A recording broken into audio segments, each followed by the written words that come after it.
Right, but I want to talk about Manuel Ugarte. He's had a fantastic couple of games down for Manchester United and the Barnes, and you can really see his quality of performance increasing every game he plays. Against Leicester was probably one of his best performances for Manchester United. Just very smart, keeps it very, very simple, and had some very good. Had a very good game for Manchester United, a player who has been massively criticised by me and a lot of the Manchester United fans since coming in. I think he has struggled at times, but again, against Leicester, very, very sharp.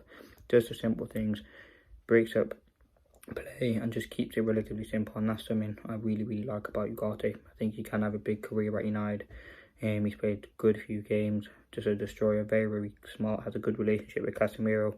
Obviously, yet he has struggled, but I think he's taking time to adapt, and I want to see more from him, more time, more ability, and I think that's something that we will see going forward. I think for me, one of the players who will certainly thrive under Amorim and has done fantastically well for United. If you analyse the game against Leicester, it's fantastic. He made a lot of tackles, a lot of duels won, and just keeps it relatively simple. As I said, he can form a very good partnership in that midfield. He keeps the passing simple, reads the game well, can drive with the ball, always effective, always keeps it simple.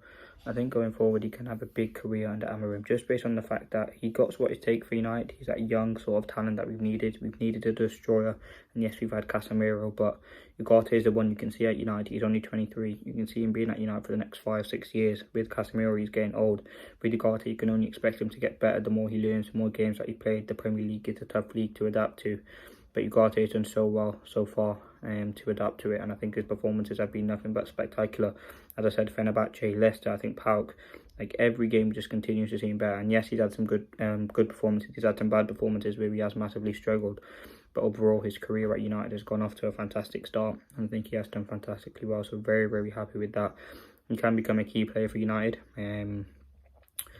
Yeah, I'm very, very happy with that, and a player will thrive under Amorim. As I said, he was one of the big reasons why Ugarte got that move to PSG in the first place from Sporting as a, 22, 21-year-old, a very, very young player. And again, he'd be someone he'd be happy to work under in that number six role defensively.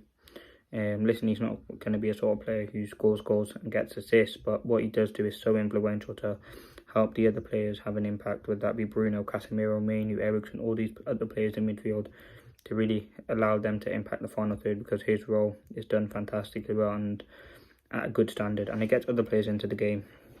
So I think he has been massively underappreciated. I think he will improve as every game goes on. He's still young. He is only 23, and as I said, has taken time to adapt to the Premier League. But you look at it, and he was a signing that Erik ten Hag reportedly didn't want. It's probably worked out in his favour because Amorim's coming in, a manager he knows fantastically well. I think that would massively benefit him. So listen, Ugarte for me will have a big future at United. He's been so good at United. He will thrive under Amorim. He will be a key player for us going forward, and I'm very, very happy. Yes, it was a 60 million price tag and a lot of expectation put on him early on, and with every Manchester United player, to be honest, but he's been the one that has really stepped up for me. And listen, it's a long way to go, but I think after the Leicester game, he was one of the key players and one of the man of the matches for me. Kept it very simple, passing. That pass to Garnacho, which Garnacho should have ultimately scored, was fantastic. He's just doing all the dirty work and letting all the other players thrive. But listen, let me know your thoughts. That has been a quick video on Manuel Ugarte. Listen, I think he will have a big career at Manchester United. It's all about just giving him that time to develop and ease into playing that Premier League sort of football. It is very intense. Some players have struggled, but I'm hoping Ugarte could be that one. Listen, it's one game. We can't be reactionary, but it's time to put respect on his name. Ahmad, I'll talk about him in a separate video, but yeah, very, very good performance by Ugarte. Not only in the game, but yeah, really, very, very good performance. Thank you for watching. Hope you did enjoy. And yeah, that's been me talking about Ugarte. Stay tuned for the videos. Obviously, all the videos talking about Ruud van Nistelrooy will be coming out, as well as among other videos talking how he will set up, tactics, key players. Obviously, we've got an international break now, so there'll be a lot of content like that coming your way. But thank you for watching. Hope you did enjoy. Peace.